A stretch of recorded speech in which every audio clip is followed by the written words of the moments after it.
entire neighborhood was screaming bloody murder. I did what came natural and dumped Diet Coke on his head. Fight over. Big John calls it Bricktop in 1 round. But, now I'm friends with the neighbors. I can't. Man, the most polite man on earth is standing outside the fence watching the fight unfold. Like, well, hello. Big smile, like a Japanese tourist. So these people have a Japanese tourist and mayhem in their backyard, and then mayhem in their backyard. But, I forgot to tell everyone that there was also 2 pit bull puppies. That's right. Okay? I don't know if they're Bricktops. Okay? And he fought Scout, who's the girl dog mama. Okay? Like pit bull. Small. Okay.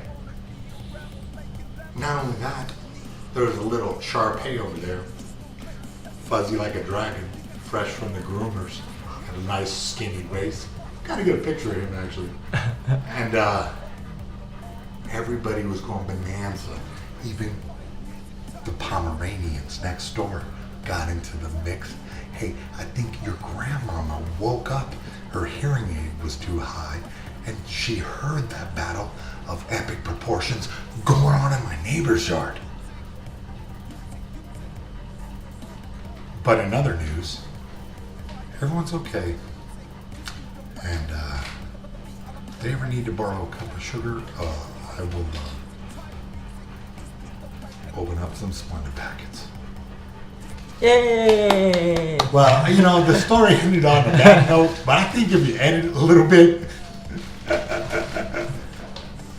and let's get some B-reel of Bricktop fighting the fence. Hey!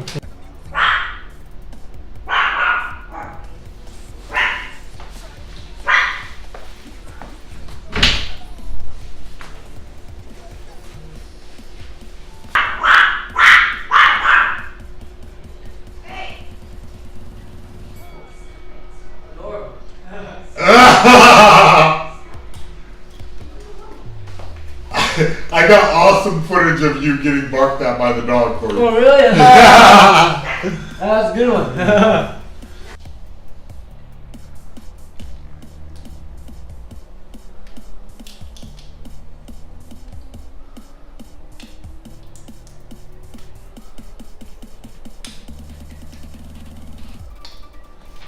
You gotta floss.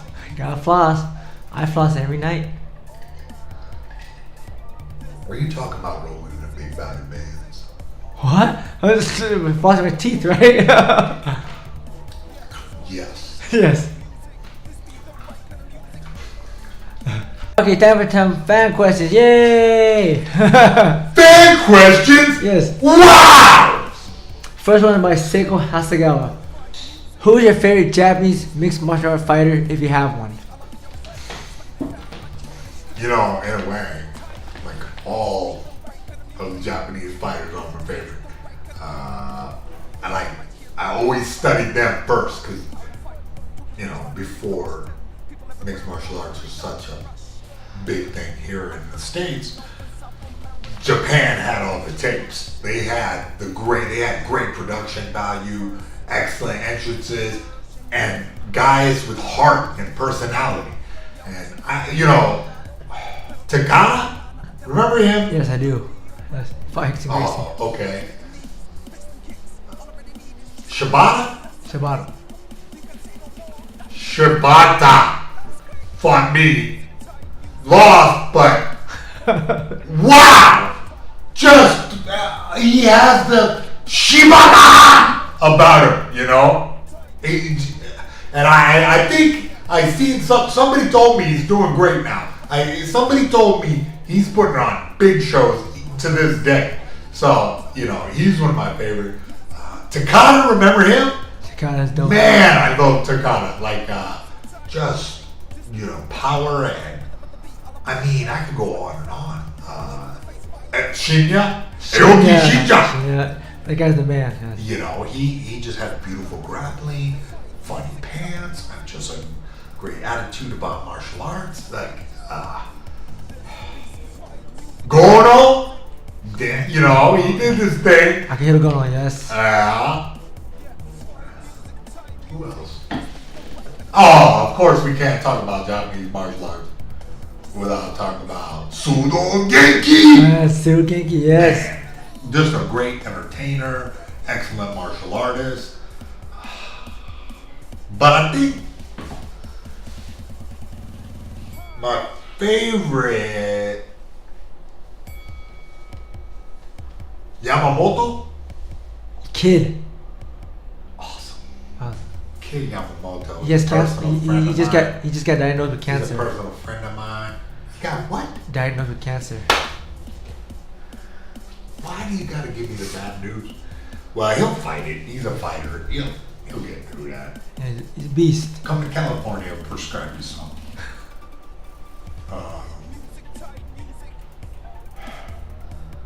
And who's my favorite judo Olympian in the entire world?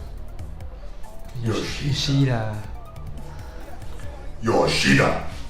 I had the pleasure of training at his gym for a while with Ryo Chonen, who's another one of my favorite Japanese fighters. Tap down and Silva, maybe you know him. I don't know. But you know, that's a brother of mine, and he's a personal friend. Yeah. Yeah, he's one of the greatest fighters to ever live, ever fight. You know, that guy imparted some serious knowledge on me, so I appreciate that. But you know, Yoshida opened a door to Japan for me because we had a great training camp with all the best fighters in Tokyo to show up. And I guess now Ryo Chonen has a place called Try. That's right. And so, you know, I'd like to see that facility before I die. Japanese fighters are some of my favorite, you know, and I'd like to see, like I said, once I get my 56K connection going back up, then I'll You've Got Mail and check out Japan because I miss it and I love it. You know, it's the culture, the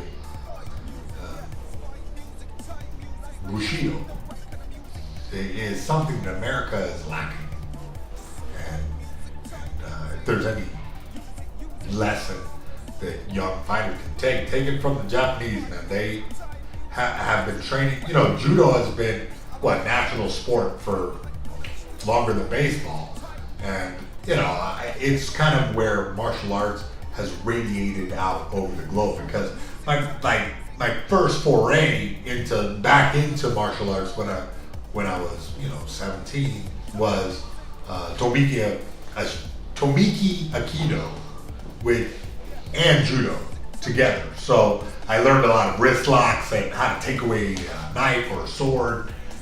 But when I was young. But then I kept hurting all the students, and they said, "Hey, there's a guy down the street that does." We called it no holds barred at the time. Does no holds barred. I know you want to do that. And there's a kid with a bloody nose.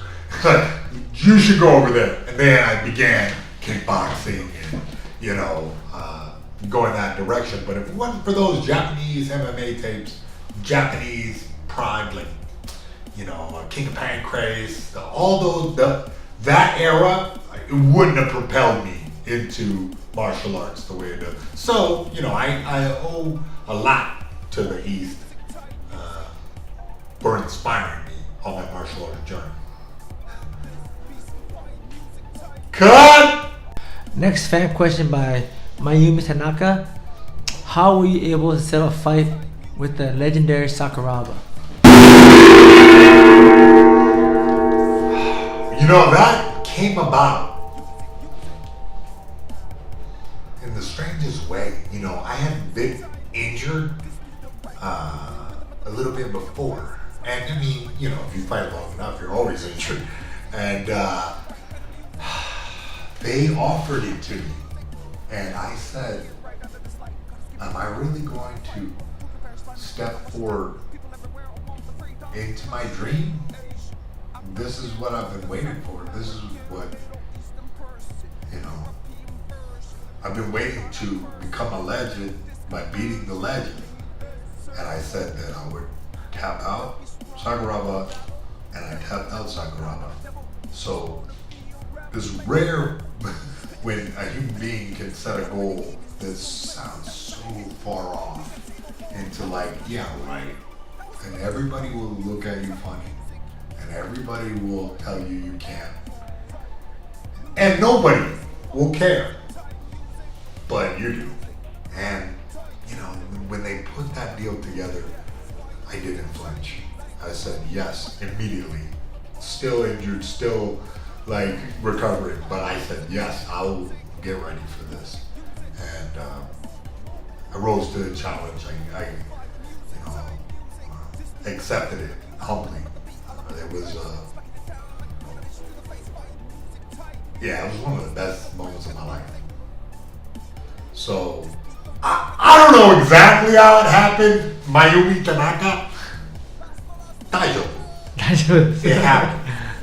So, you know, now that I work on the other side, where I get fighters' fights, I see how it happens. It's a phone call, it's an email, it's a negotiation process. But it happened. And, you know, at the time I was only a fighter. So I'm a fighter, I fight. I didn't worry about what was going on behind the scenes. But now I do. And now I understand. And so strings were pulled, TV contracts were signed, bout agreements were signed, and suddenly, you know, I'm in the arena, dead quiet, pasty white, and I get to do my thing. That's the beauty of being a fighter. Most of the time, you're living in the dark, but then one day, the light shines on you.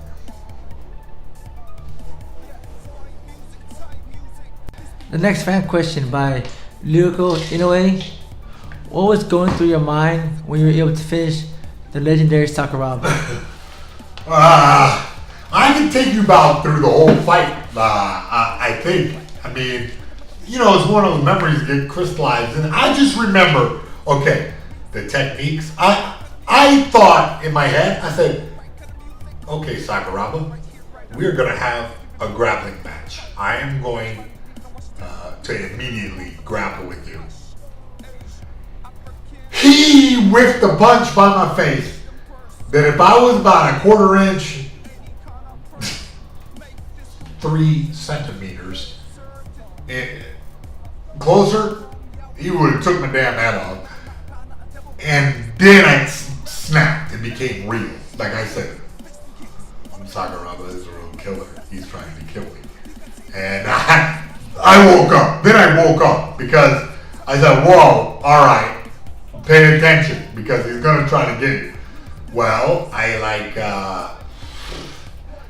it went just like training. I knew what to expect and I countered.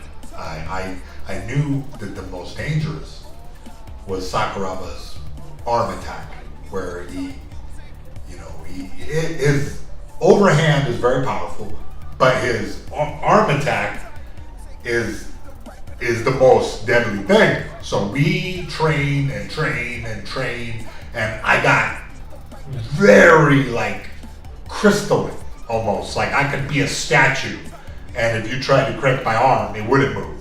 So I had trained enough where I was ready. So when it happened, I stopped it.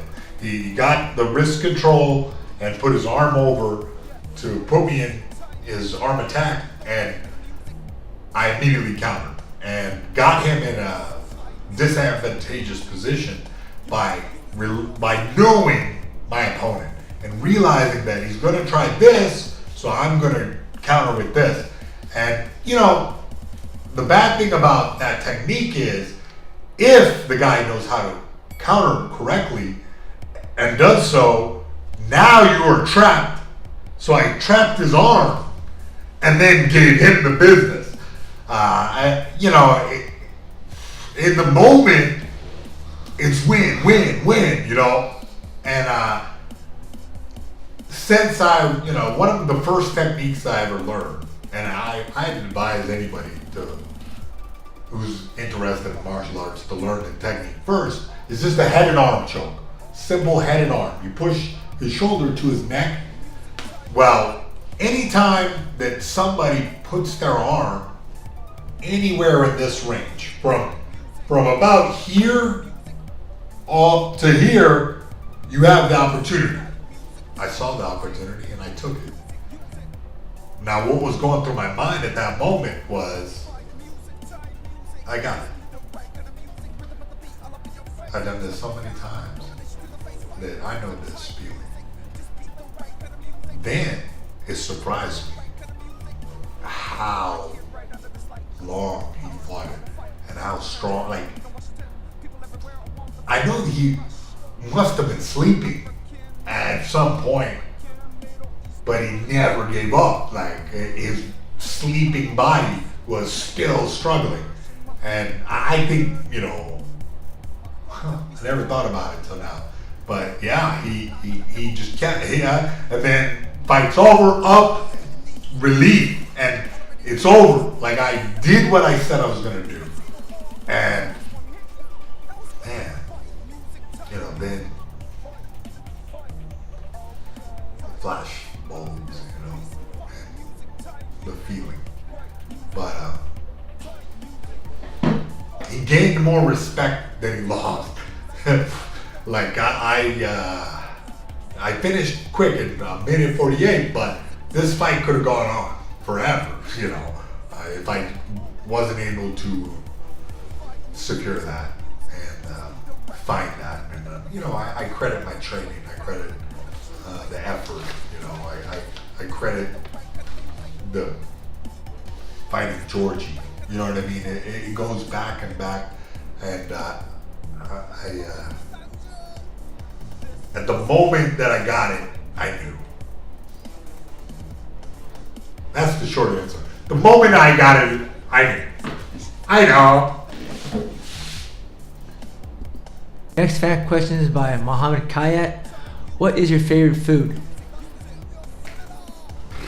I'm gonna roll with Iranian lasagna. You wouldn't think that the Iranians can make lasagna. They can. They can. And it's, the emoji that looks like a penis? It's an eggplant. Not many people know that. And they cook with eggplant. Lasagna with eggplants? Are you freaking kidding me? Not even Garfield can do that. It's next level. Say what you want about Iran.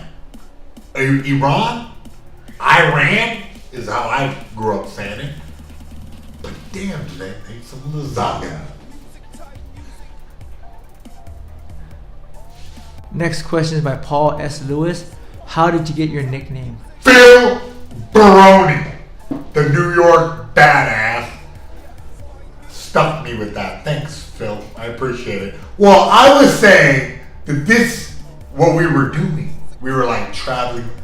Baroni was awesome. He was, fighting for the title all the time. He flew me out to train with him in Massapequa on Strong Island and New York. And we were, running sprints in the freezing cold. Boogers froze to my face. We were sparring in the, what's that gym called? Man, I know it's still there, and I know the guys fight, but, Bellevue? I don't know. Bellflower? I don't know. Bell something or another. Massapequa! I don't know. And I said, man, this camp is crazy. I feel like I'm a part of Project Mayhem. And he thought that was funny. And he said, look at this fucking guy. He's mayhem over here. That was my Phil Baroni. Fucking mayhem. This guy's fucking mayhem. That's my Phil Baroni. And yeah, Phil saddled me with that. And I've been mayhem ever since.